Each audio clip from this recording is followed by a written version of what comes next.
aqui num momento especial nosso de novo, né?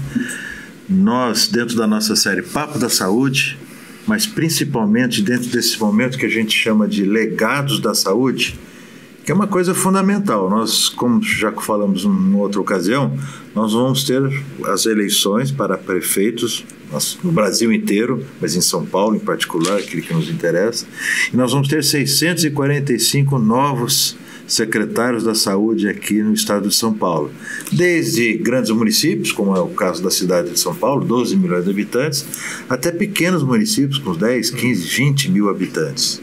E todos eles terão um secretário da saúde que precisa, de alguma forma, conhecer o que é esse grande mundo do SUS.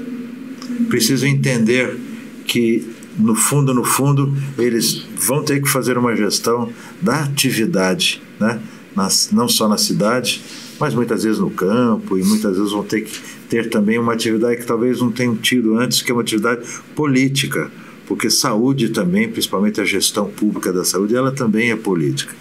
Então nós estamos fazendo esse especial e estamos tendo o prazer de receber aqui hoje o ministro Temporão, né? O ministro Temporão foi ministro do governo Lula, do segundo governo. Foi o único ministro da saúde que passou o governo inteiro, né? 4 anos. 4 anos, sinal que fez um bom trabalho, né? E tem muitas oportunidades, eu tenho certeza absoluta, de explicar para todos nós como foi essa experiência. Mas antes dessa experiência, ministro, eu tenho certeza absoluta que você foi se forjando para ser em um momento o ministro da Saúde. Então, como foi essa sua visão de saúde? Como você, de um médico, como todos nós que de alguma forma somos formados numa faculdade de medicina tradicional, fez esse salto para entender que mais do que a saúde individual, a saúde coletiva era importante, os temas políticos eram fundamentais para que de fato a saúde chegasse ao cidadão, que o acesso fosse proporcionado, que a qualidade fosse proporcionada. Então, ministro, é um prazer muito grande aqui de recebê-lo. Estou aqui com o Yussi, né? Que é o nosso vice-presidente de Relações Institucionais, vice-presidente da FEUESP, que vai também participar dessa conversa aqui conosco, né, Yussi? Claro, é um prazer muito grande trocar e receber essa experiência aqui do ministro Temporão, porque realmente ele tem muita história para contar para nós. Imagino. De antes de ser ministro, inclusive. Antes de ser ministro, a formação de onde nós chegamos até agora, e de lá para cá mudou muita coisa.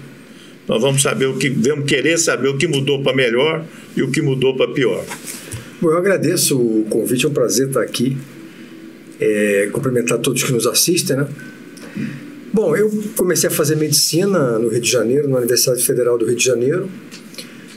Eu entrei em 1972 e me formei em 1977. Era um momento difícil da vida brasileira, ditadura militar. Nós tínhamos dificuldades de organização. Eu me lembro que eu ajudei a organizar o nosso jornal da Faculdade de Medicina, e como não dá para publicar nada sobre política, a gente publicava sobre cultura, mas falando de política, que era uma maneira de driblar também, digamos assim, uma censura velada que existia, embora não fosse uma censura ostensiva. Desde o começo do curso, eu me interessava muito pela clínica, né? Cuidar de gente. Eu comecei a estagiar numa maternidade, eu sempre gostei muito de criança, de mulher, de gestante, depois doenças infecciosas. Mas o que marcou mesmo a minha formação não foi nada disso, foi ter entrado em contato com algumas figuras fundamentais da saúde pública brasileira, o Sérgio Aroca, Ezio Cordeiro, Sônia Fleury e muitos outros, na criação do Centro Brasileiro de Estudos de Saúde, o CEBS. Foi criado por Aroca e Davi Capistrano, aqui de São Paulo, Davi Capistrano Filho, e que criaram uma revista chamada Saúde em Debate. Essa revista, então, ela foi, digamos assim, um canal de divulgação de novas ideias sobre a saúde e sobre o sistema de saúde. O sistema de saúde brasileiro vivia numa crise. A situação antes do SUS era INAMPS, e você tinha 40 milhões de brasileiros que não tinham acesso a nada. eram chamados indigentes. Né? Não tinham atenção, não tinham cuidado, não conseguiam acesso a um tratamento, morriam sem atenção no Brasil inteiro. Então, isso que nós, em torno desse centro, então, nós começamos um grande movimento nacional que confundiu, digamos assim, a luta contra a ditadura e pela volta à democracia com um debate nacional de um novo sistema de saúde que nós queríamos, que era um sistema universal, democrático, igualitário, equânime. Então, eu me envolvi já em 1976 nesse movimento. Então, digamos assim, a mosca azul da saúde pública já tinha me dado uma picada ali. Eu já estava, bom, o que é isso? É um outro mundo, né?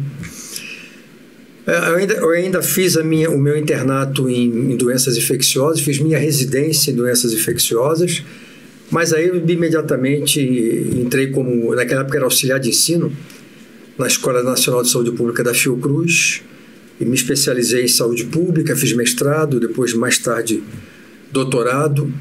E a minha carreira é interessante porque metade dela foi como professor e pesquisador e metade ocupando cargos na administração pública. Então, na Nova República, eu fui secretário de Planejamento do INAMPS, quando o Ézio Cordeiro assumiu a presidência.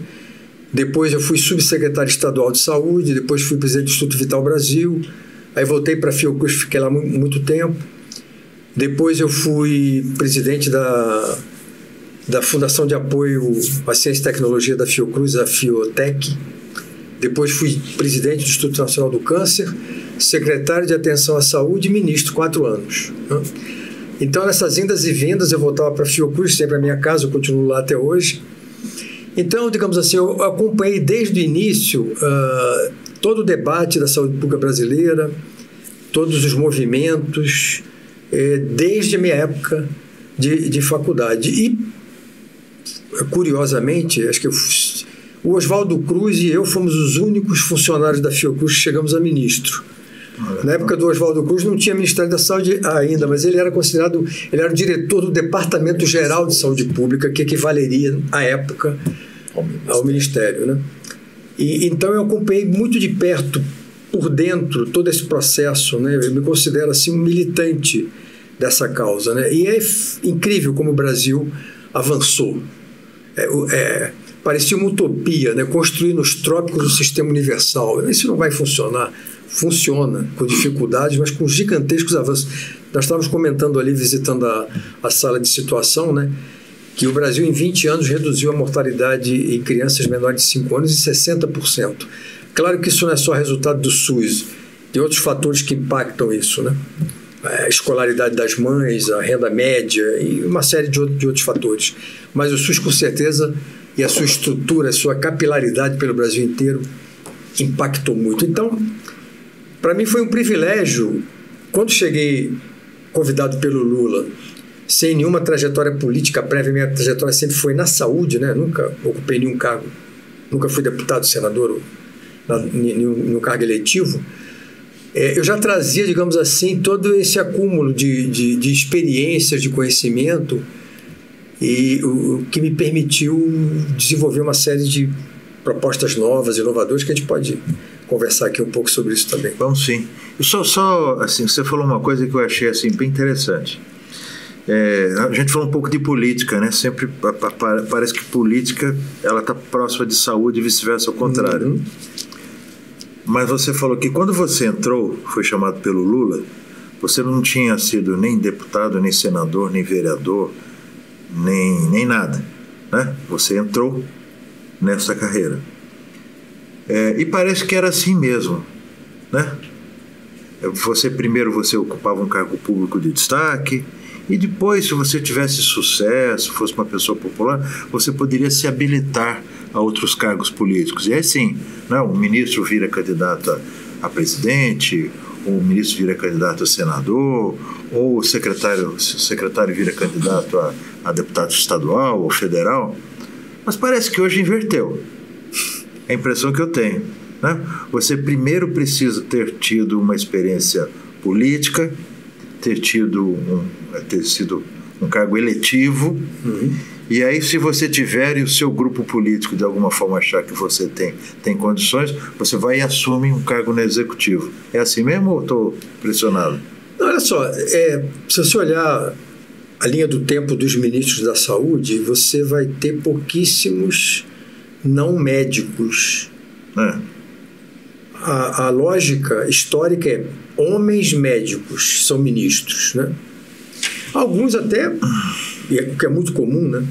O médico amigo, o médico que cuida do presidente da República. Que não tem nada a ver, né? E nós tivemos também um não médico que foi um excelente ministro, Serra, né? Economista e político, que já tinha ocupado vários cargos importantes. Sim. E que foi um bom ministro.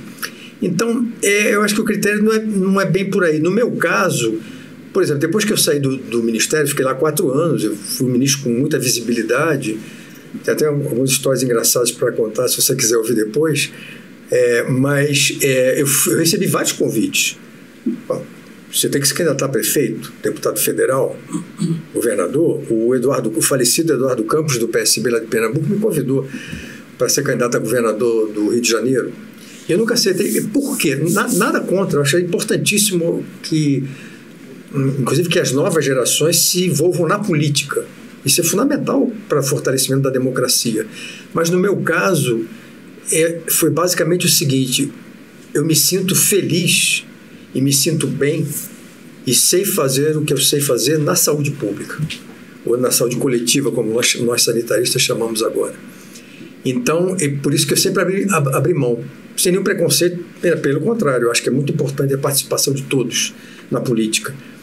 Mas a minha vida sempre foi saúde pública, gestão, pesquisa, docência, é a minha paixão. E eu quis continuar com a minha paixão e vou continuar nela até morrer. Agora, não vejo contradição. Às vezes as escolhas podem não ser mais adequadas. Agora nós temos uma mulher, pela primeira vez, no Ministério da Saúde, que não é médica sequer do campo da saúde, embora ela seja funcionária da Fiocruz. Ela é socióloga, historiadora, né? E está indo muito bem. Ou seja, uma pessoa brilhante, foi uma excelente presidente da Fundação Oswaldo Cruz. Agora, é claro que para ocupar esse cargo, além de conhecimento, e você, se não tiver conhecimento profundo, você pode juntar uma excelente equipe em torno de você, você tem que ter sensibilidade política, você tem que ser uma pessoa que cuide, que acolha, que se preocupe com o sofrimento, que tenha visão estratégica, que queira inovar, que queira transformar. Eu acho que essas são, dentro de uma postura republicana, democrática, ética, eu acho que são as características que fazem, em qualquer campo, um bom gestor. É isso. Ministro, o senhor participou, como o senhor mesmo disse, dos embriões aí que vieram dar no SUS e que está sendo ótimo, mas precisam melhorar. O SUS, antes de chamar SUS, era SUDES. Sistema Único e Descentralizado de Saúde. É isso. Hoje, nós vemos que, principalmente os estados, sofrem com a descentralização. Por quê? Porque acabou ficando o poder de decisão na mão de muitos prefeitos, como nós vamos discutir aqui. Muitos prefeitos que não têm o conhecimento técnico do assunto. A maioria, a grande maioria, e sequer o próprio secretário tem o conhecimento técnico daquilo lá. Então, eu queria perguntar, nós já tivemos aqui contato com vários secretários de saúde estaduais aqui de São Paulo, e que falava da descentralização como uma parte boa, sim, teve uma parte boa, mas hoje tem um aumento de custo muito importante. O que o senhor tem a falar sobre essa questão na visão do Ministério? A visão dos estados é essa, basicamente. Mas a visão do Ministério, na sua época, evidentemente, o que o senhor tem a falar dessa descentralização, a certo ponto até exagerada? Então, como é que foi? Como é que esse processo se deu? No início dos anos 80, no século passado, a Previdência Social entrou numa crise, um escândalo. Um sanitarista muito conhecido, chamado Carlos Gentili de Mello, era um crítico mordaz da saúde brasileira naquela época. E aí o presidente Figueiredo convidou um médico carioca, Luizio Salles da Fonseca, para presidir um conselho que ele criou, o Conselho de Reforma da Previdência, da Assistência Médica Previdenciária, e que criou um plano do CONASP. Nesse plano do CONASP tinha muita coisa, tinha a criação da IH, né, sistema eletrônico de cobrança dos procedimentos feitos pelo setor privado, e tinha ali uma coisa chamada Programa de Ações Integradas de Saúde. Foi nesse momento exatamente que eu saí da Fiocruz e fui trabalhar com o sanitarista que já nos deixou, Eleutério Rodrigues Neto, brilhante, nas ações integradas. Então, o que foi as ações integradas? Era muito simples. Pegava dinheiro da Previdência Social, que pela lei só poderia ser usado para atenção médico-hospitalar para os segurados da Previdência, e a gente colocava esses recursos para prefeitos e governadores a fazerem atenção universal, considerado naquela época um absurdo. Como é que eu estou pegando dinheiro da Previdência e colocando dinheiro para atenção universal para quem é desempregado, população rural? E nós começamos a fazer isso. Depois, quando o Ézio entra na presença do INAMPS e Valdir Pires, ministro, isso foi ampliado. O passo seguinte foram os SUDs, finalzinho já ali em 1987, né? Pós 8ª conferência já, que era o quê? Começar a unificação do sistema por baixo. Você repassava toda a estrutura do INAMPS para a Secretaria Estadual, criava a bipartite, a tripartite futuramente foi criada a nível federal, e era uma maneira de você unificar o sistema, avançar na universalidade antes ainda da Constituição brasileira, né? Depois veio a Constituição, e o que é que aconteceu? Nós saímos de um modelo muito centralizado, que era o antigo INAMPS, no momento de transição, que era os SUDs, para uma situação radicalmente descentralizada. Então, da noite para o dia, você desmontou essa estrutura e jogou tudo na mão dos municípios.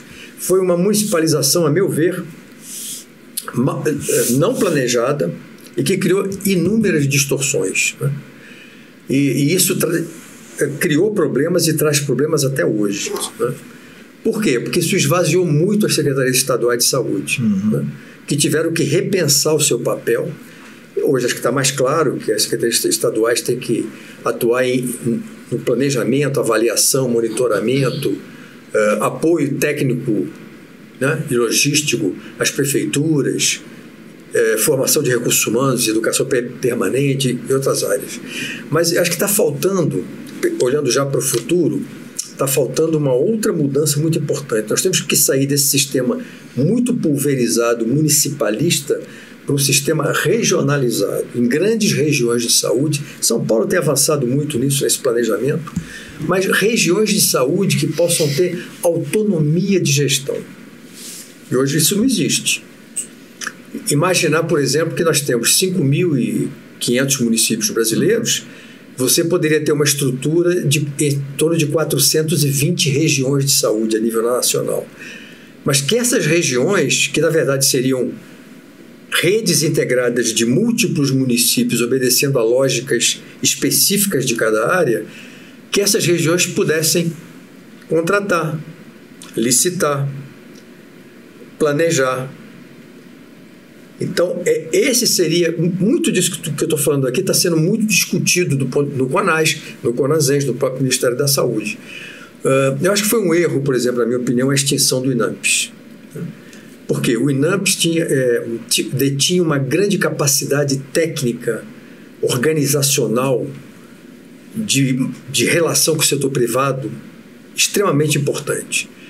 O INAMPS poderia ter sido incorporado ao Ministério e passado a operar numa nova lógica, mas como autarquia especial, você simplesmente jogou isso fora.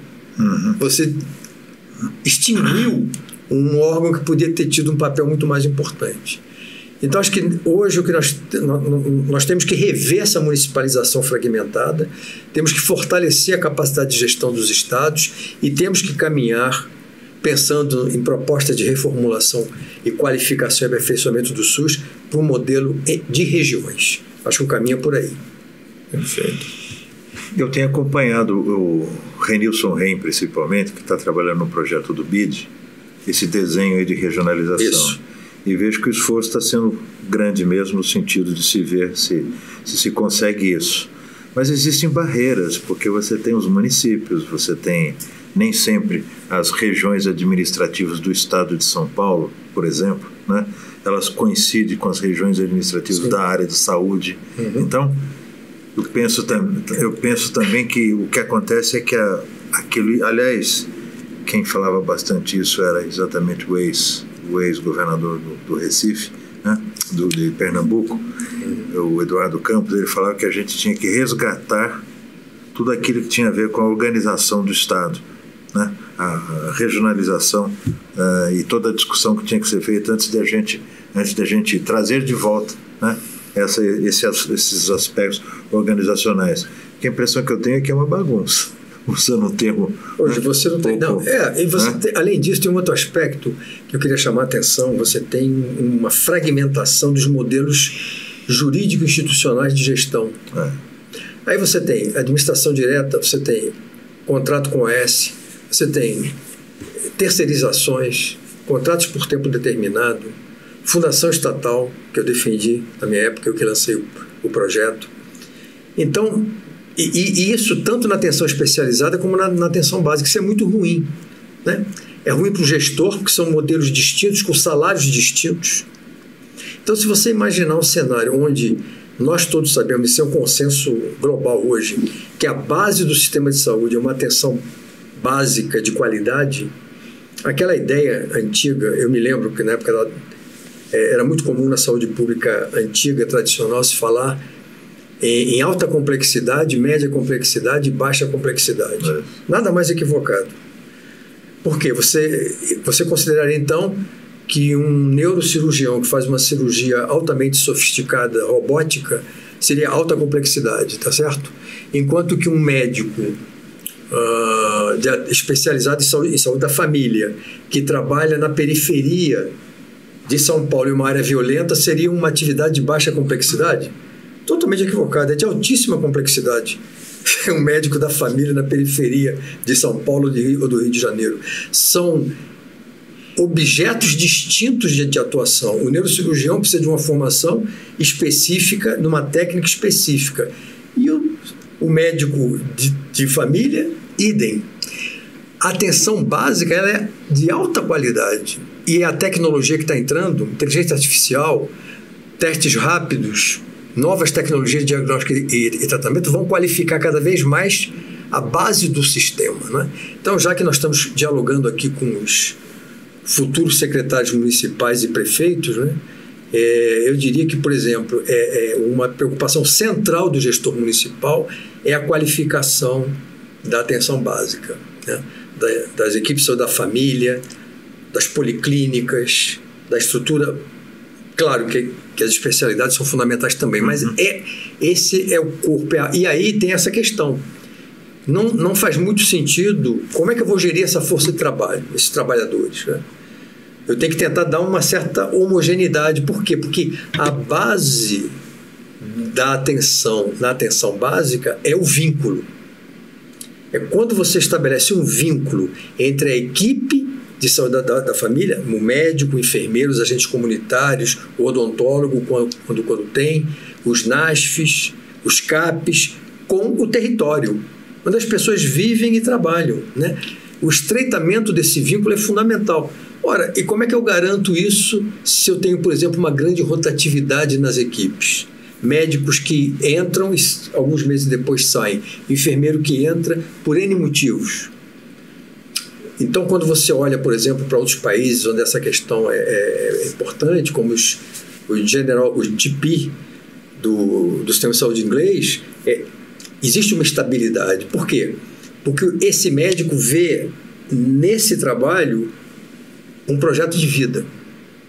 Então, eu vou trabalhar como clínico ou como médico de família e eu pretendo passar minha carreira de médico aí, me qualificando, me especializando, também estudando, me aperfeiçoando, mas como uma especialidade no território, junto das famílias, acompanhando o dia a dia das famílias, suas dificuldades.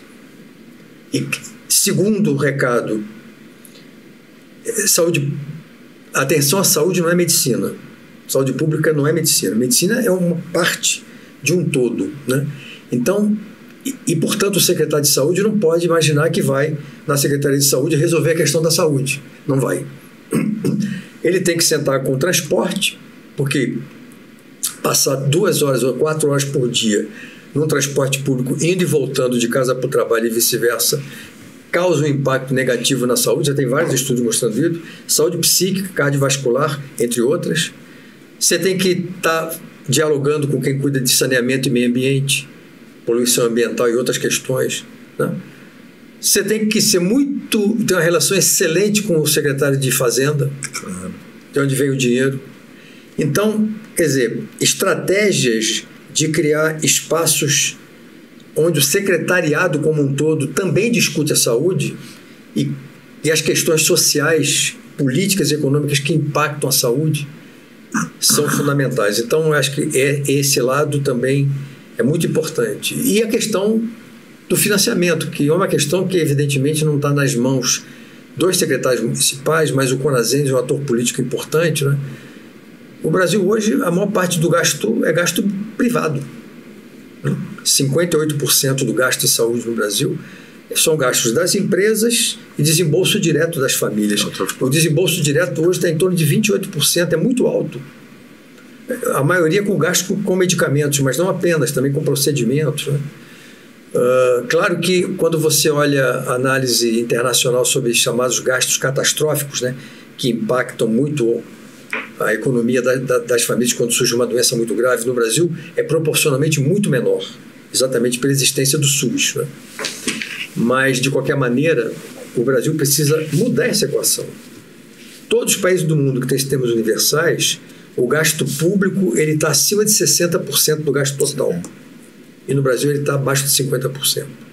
Então, essa é uma equação que não depende, evidentemente, do secretário municipal nem do prefeito, mas a frente de prefeitos e o Conasem são atores políticos que podem ajudar a levar essa questão adiante. Olha, eu me lembro quando eu tive, alguns anos atrás, no Congresso Mundial de Hospitais, que foi em Oslo.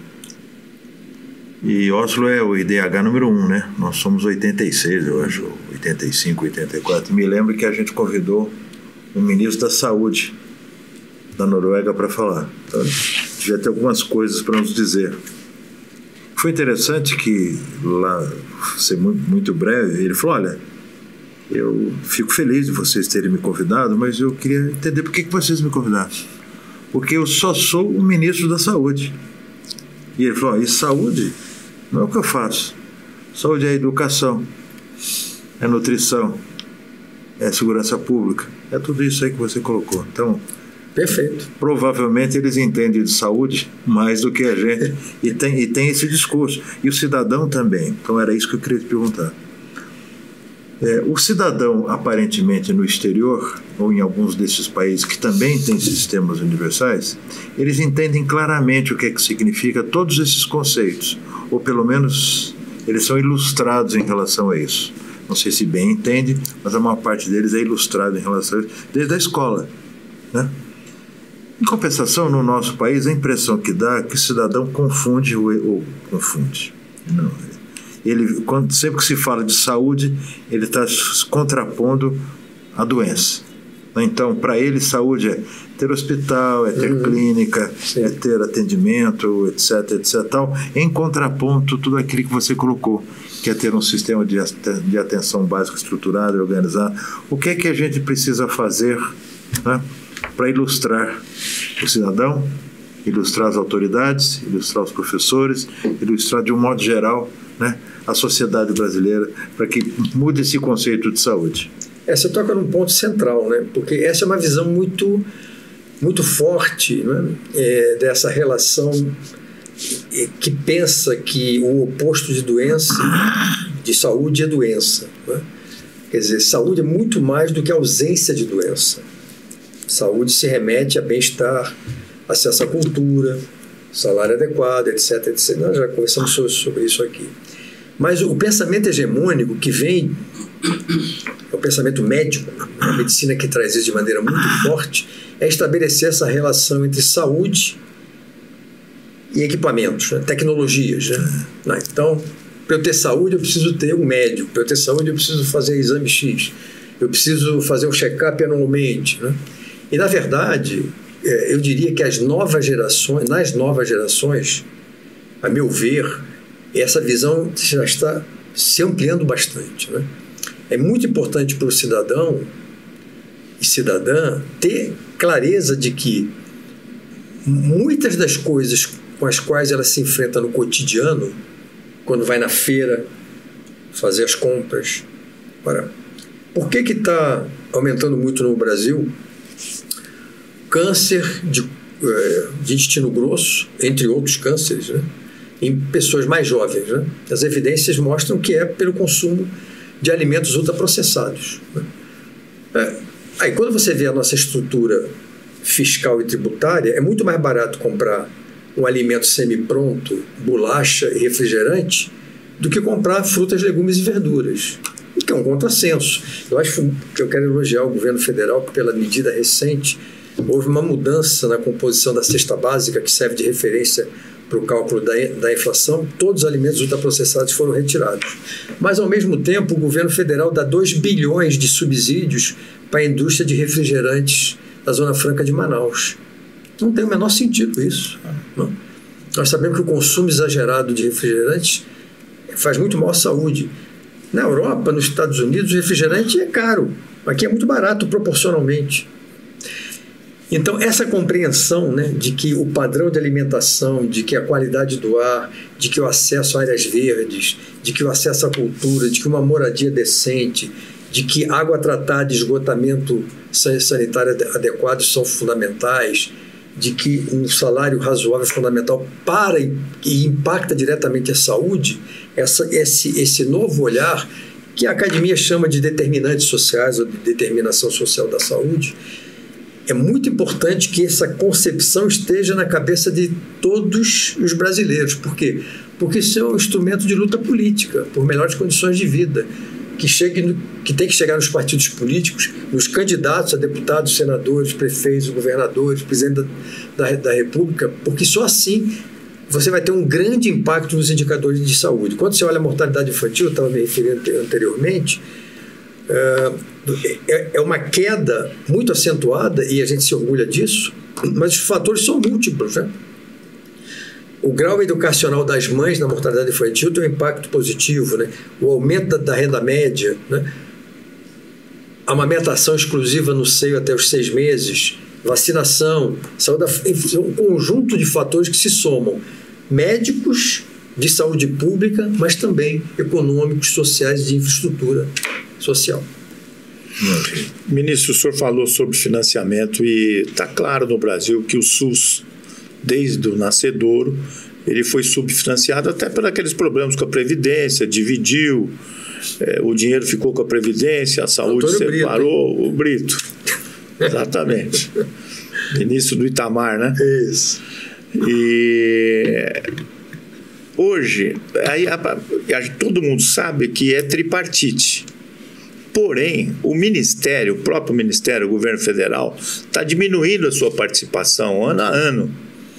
E aqui em São Paulo, por exemplo, o governo atual, o governador, lançou o SUS paulista, ou seja, é um cofinanciamento para todo mundo que trabalha para o SUS. Uhum. Como é que o senhor vê a evolução disso aí? Isso aí vai acomodar o governo federal? Qual que é a solução para um problema que, em tese, é insolúvel? Porque se começar a colocar muito dinheiro, o outro lá vai falar, olha, não, então coloca você, não coloco eu. Melhor para mim. Bom, nós temos uma lei hoje, uma emenda constitucional que regula isso, né? Então, por essa emenda, os municípios têm que colocar no mínimo 25%, não, 15% das suas receitas, é isso? Os estados, 12%.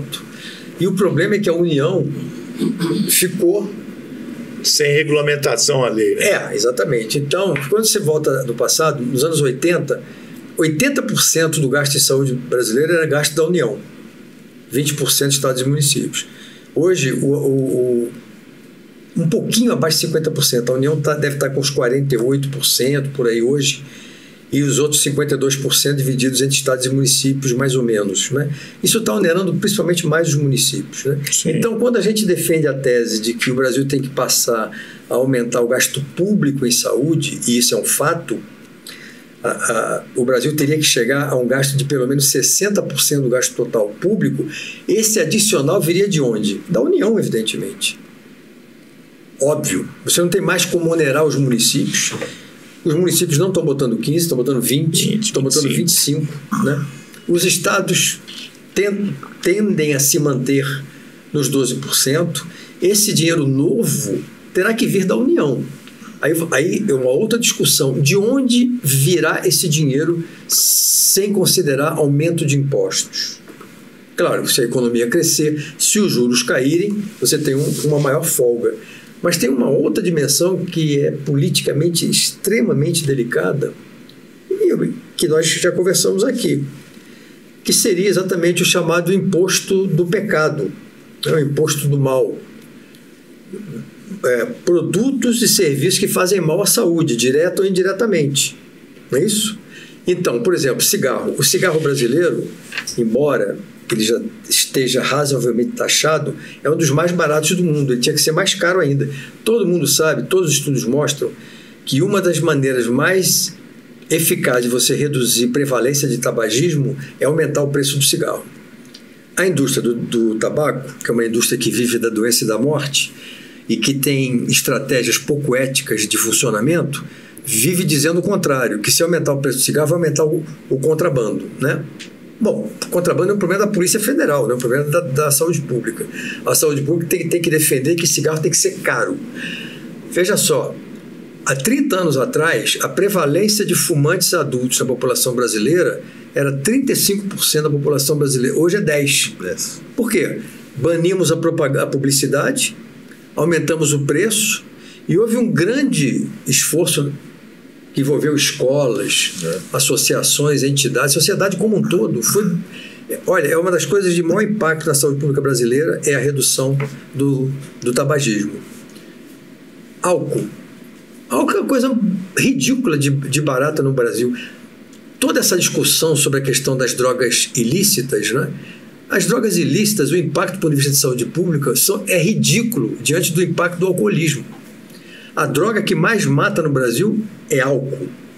Álcool afeta o sistema cardiovascular, o fígado, o cérebro e uma série de outros órgãos, né? Então, a maior causa de morte por consumo de droga no Brasil é o álcool, que é uma droga legal e baratíssima. E deveria ser muito cara. Esse dinheiro poderia vir para esse novo fundo que vai financiar a nova realidade, né? Pesticidas agrícolas. Veículos automotores. Quantos motoqueiros morrem por dia em São Paulo? 2, 3. 2 ou 3. Acidentes de trânsito matam 50 mil brasileiros por ano. Então, o que eu estou falando aqui não é novidade na Inglaterra, não é novidade na maioria dos países europeus, né? Existe uma estrutura fiscal e tributária que oneram pesadamente todos os produtos e serviços que impactem negativamente a saúde. Indústrias poluidoras do ar ou do meio ambiente, né? E todo esse dinheiro vai para onde? Para a saúde, para prevenção, para promoção e para atenção. Então nós temos que, quando a gente discute de onde vai sair o dinheiro novo para que a equação de financiamento da saúde brasileira se transforme, tem que sair do governo federal e tem que sair de uma reforma fiscal e tributária que impacte esses produtos, alimentos ultraprocessados. Tem que ser muito mais barato comprar banana e maçã do que comprar bolacha, e não é. Hoje é exatamente o contrário. Bom, sempre que se fala nisso, a gente concorda exatamente com tudo isso que você está colocando, volta um pouquinho a mente de quem, de alguma forma, paga impostos, ou quem faz a famosa CPMF. Porque quando foi feita a CPMF, você se lembra muito bem, o Dr. Jatene fez, o recurso era um recurso que era para ser colocado na saúde. 100%. Exatamente para aumentar a receita da saúde, é exatamente o que você está colocando. O que é que garante, talvez, que se a gente tributar, e hoje é exatamente o momento de discutir isso, porque os grupos de trabalho da reforma estão acontecendo agora, né? Mas só que, em compensação, quando isso acontece, ontem a gente viu o vape sendo aprovado, né? Dentro da comissão de discussão lá do Senado, dizendo que ele precisa, sim, ser produzido no Brasil, comercializado no Brasil, e as coisas têm que ser feitas no Brasil. Ou seja, ao contrário de tudo aquilo que se vê falar, que a medicina diz. Bom, então como é que você vê essas contradições na nossa sociedade? Em relação ao cigarro eletrônico, é lobby da indústria. Lobby pesado. Inclusive, eu fiquei perplexo de ver um artigo publicado na imprensa de um sanitarista histórico defendendo isso. Aí, quando eu fui ver o que está acontecendo, aí foi contratado pela indústria do tabaco. Está sendo regiamente pago para defender o cigarro eletrônico. Você vê que todos os países que liberaram o cigarro eletrônico estão voltando atrás agora rapidamente, porque é dramático. É dramático, entendeu? Você toca em pontos.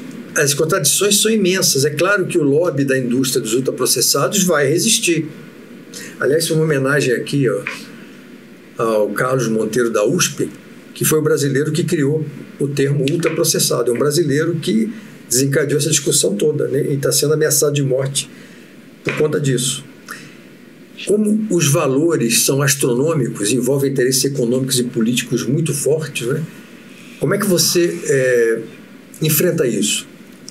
Disseminando informação de qualidade para a população. Todo mundo tem que saber que esses alimentos, se consumidos em excesso, fast food, ultraprocessados, refrigerantes, fazem muito mal à saúde se você consumir isso em quantidade excessiva por um longo período. Isso já está mais do que comprovado. E que uma dieta onde você tem uma variedade de grãos, frutas, legumes, verduras, carnes magras... Claro, entra uma outra discussão, mas qual o percentual da população brasileira que tem recursos para ter acesso a uma comida de qualidade? Então, temos que baratear a comida de qualidade. A incidência de impostos sobre esses alimentos tem que ser menor do que sobre aqueles que causam malefício à saúde. Então, é claro que esse é um campo cheio de contradições, de conflitos, né, que estão aí explicitados, né? E a única maneira de enfrentar isso, vocês têm um papel. Nós estamos aqui dentro do campo da saúde, então o papel do sindicato de vocês também é informar, divulgar, disseminar informação de qualidade para que cada um possa estar consciente, pressionar o seu parlamentar, eleger melhor o seu parlamentar comprometido com essas causas nas próximas eleições. Acho que o caminho é esse. Bom, a gente falou que ia bater um papinho, já estamos num papão. É um prazer. Isso aí, o saúde pública é isso, meu amigo. Você vai falando, vai puxando o fio, e daqui a pouco nós estamos lá no fim da tarde. E você quer fazer mais alguma pergunta? Senão eu vou perguntar sobre o mosteiro. Quero falar sobre comida. Já que a gente não pode ir no ultraprocessado, que vão numa boa comida portuguesa, né? Tá, eu só quero citar aqui, você falou do Sérgio Arouca. O Sérgio Arouca realmente foi um baluarte aí da formulação que culminou aí no SUS e essa coisa toda. E ele foi deputado também. Pena que nos deixou muito cedo, né? Isso. Por uma doença grave aí, ele acabou nos deixando cedo. Conta rapidamente, assim, a sua trajetória junto com o Sérgio Arouca. Ele era meu professor, né? Eu entrei para a Fiocruz, então, primeiro para fazer um curso de especialização em saúde pública, e ele era um dos professores, né? Eu já o conhecia antes, quando eu ainda estava no curso médico, que nós organizamos uma semana de debates científicos e nós chamamos o João Saldanha para falar, e sobre saúde a gente chamou o Arouca. Foi muito engraçado, porque o Arouca fez uma palestra brilhante e no final, quando terminou, nós estudantes de medicina, 3º ano, 4º ano, comentamos assim, puxa, que coisa interessante, né? A gente entendeu pouca coisa, mas é brilhante esse cara, né? Porque ele falava... Naquela época, ele trazia as ideias da tese dele, de doutorado, o dilema preventivista, em que ele usou muito Foucault e outros estruturalistas e marxistas. Bom, depois o Arouca mudou, foi para presidir a Fiocruz. Mas então, a minha relação ali, que era de aluno, no SEBS, mudou um pouco, né? Claro, eu tinha uma timidez muito grande, até ter mais confiança com ele, porque, para mim ele era uma referência, né? Eu era aluno, eu estava bem mais jovem, e depois nós passamos a trabalhar juntos na estruturação do SEBS, na revista, Depois nós militamos juntos no Partido Comunista Brasileiro, nós éramos do mesmo grupo, da área de saúde. E depois, quando ele foi para a Fiocruz, eu fui para o INAMPS, mas nós continuamos trabalhando muito juntos durante aquele período, né? Então, foi uma convivência, e era uma figura... Só vou contar uma história aqui, muito engraçada, que foi a seguinte. Quando ele foi nomeado presidente da Fundação Oswaldo Cruz, a Cristina Tavares, que era assessora de comunicação da Fiocruz, a imprensa toda foi para a Fiocruz, né? Temos que entrevistar o novo presidente, o Sérgio Aroca. Bom, o Aroca era um cara completamente desleixado, meio calvo, mas com o cabelo comprido até aqui, se vestia da maneira mais... trocava cor de sapato do pé, um pé de uma cor, um cara completamente desligado com essas coisas. E a Cristina, quando olhou para o Aroca, para preparar ele para a entrevista da TV Globo, falou, não vai ser possível, o que eu vou fazer? Ela teve uma ideia brilhante. Ela foi atrás do Akira Roma, que era o diretor de Biomanguinhos, que é um pesquisador maravilhoso, brilhante lá da Fiocruz, e falou, Akira, me dá o teu jaleco, aquele jaleco compridão branco, né? Aí falou, mas tá escrito Akira. Ela falou, não tem problema, botou um esparadrapo em cima e vestiu o Aroca com aquele jaleco, botou uma gravata nele assim rápida e transformou o Aroca de um pesquisador, digamos assim, meio desligado, num cientista. Ali ficou a marca do Aroca cientista, e aí ele foi um brilhante líder, né, da construção do SUS, né? É uma referência para todos nós. Eu tive o privilégio de conviver com ele como aluno e depois como amigo dele. Bora terminar, ver se comida é boa também, porque até agora nós só falamos contra a comida. Vamos embora. Fala um pouquinho, ministro. Como é que é a boa comida portuguesa?